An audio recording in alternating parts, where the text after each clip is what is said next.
Okay, so I got this door from a client that was going to throw it out.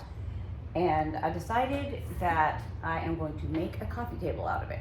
I've been looking for super long coffee tables and they're very expensive, so I'm going to make my own.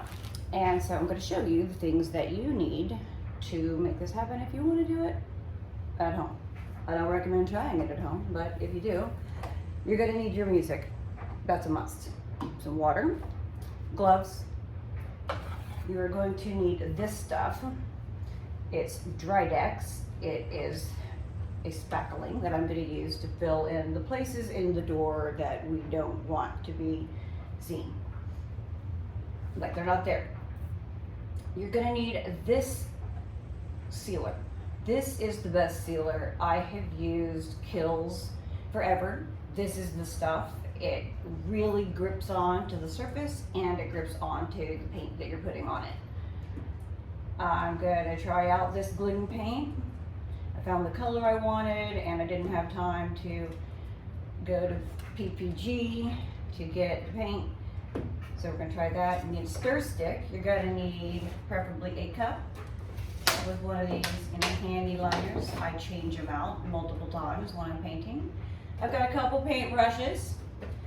I'm going to probably use one for the primer and one for the paint. Then I have this screwdriver because I had to take out the door handle mechanism. I have some sandpaper because we will have to sand the spackling once it dries.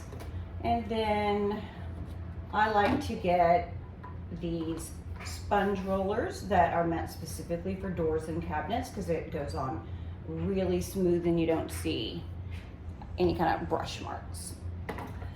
I'm going to try a very creative way of dealing with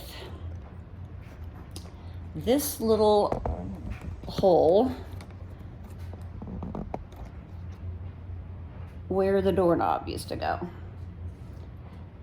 If it was just a flat and there was no hole, I could just fill that in with spackling, but because of the hole, I'm going to use an old postcard from the Thunderbird Motel in Marfa, Texas.